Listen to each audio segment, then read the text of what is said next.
अबे ओए, तेरे को वोटी दिखती नहीं है क्या? साहब टक्कर होनी थी, हो गई, अब क्या करें। वैसे अच्छी गाड़ी है, काफी कीमती होगी। 3,800 रुपए की नौकरी में 20-25 हजार रुपए की घड़ी, कमाल है। तू होता कौन है इस घड़ी का हिसाब पूछने वाला? आप नहीं जानते तो फिर आपके लिए आम जनता, और जनता को सरकार से हिसाब मांगने का पूरा पूरा अधिकार होता है ना। तू कुछ ज्यादा ही आगे बढ़ता जा रहा क्या? हिंदुस्तानी है साहब, आगे बढ़ गए तो बढ़ गए। तो तुझे इस घड़ी का हिसाब चाहिए?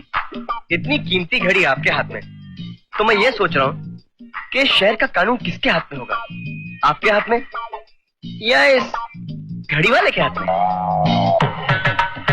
ओए, तू होता कौन है घड़ी का हिसाब पूछने वाला? तू लीडर है? नहीं। तू आईटी ऑफिसर है? नहीं। तू जर्नलिस्ट है? नहीं। तो तू होता कौन है घड़ी का हिसाब पूछने वाला? तू होता कौन है? घड़ी में पंगा जरूर है साहब, इसलिए आप घड़ी घड़ी घड़ी की बात पर भड़क रहे हैं। घड़ी देंगे ना प्लीज। ओह, शायद तू इस वर्दी की ताकत को पहचानता नहीं। चंद घड़ी हवालात में रहेगा ना, तो घड़ी घड़ी इस घड़ी के बारे में पूछना भूल जाएगा। हमें हवा खिलाने की बात कर रहे हैं, ये नहीं जानते कि हम यहाँ सबकी हवा टाइट करने को आए हैं। चलें? चल तुझे बतलाऊंगा हवालात में कि मेरी घड़ी की कीमत क्या है।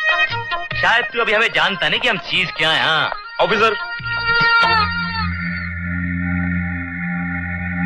ऑफिसर। Yes sir. आपको बड़े साहब ने बुलाया है। यस ऑफिसर, ये ऑफिसर। जी हाँ। अरे आपके हाथ में हथकड़ी? साहब मुझे अपनी वर्दी की ताकत दिखा रहे थे। Mister Boote, you know he is a CBI officer from Delhi, mister Suraj Prakash. लेकिन सर इन्होंने तो कुछ और कहा था। आम जनता। हाँ, आम जनता। इस वर्दी के पीछे हम सब आम जनता ही है। और एक और बात याद रखिए, ताकत इस वर्दी में नहीं, इसके पहनने वाले की ज़मीर में होती है। Right sir. चलिए सर।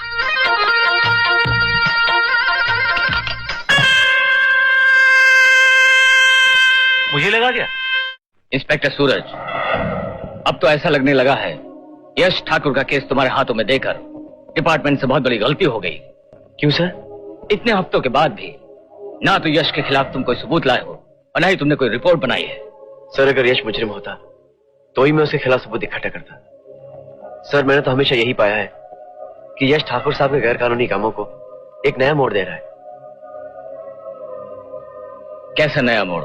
सर जैसे कि बिल्डिंग कंस्ट्रक्शंस, 5 स्टार होटल्स, यहाँ तक कि हॉस्पिटल्स भी सर। लेकिन हमारी इंफॉर्मेशन के मुताबिक पिछले 3-4 हफ्तों में बहुत सी क्रिमिनल एक्टिविटीज हुई और इन सब के पीछे यश ठाकुर का हाथ है।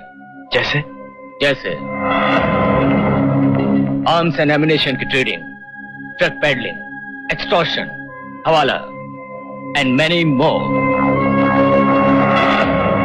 किस सोच में पड़ गए officer? Is this news to you? कुछ नहीं सर। सर मुझे 48 घंटे की मोहलत दीजिए, मैं इस केस की जड़ तक पहुंचना चाहता हूं।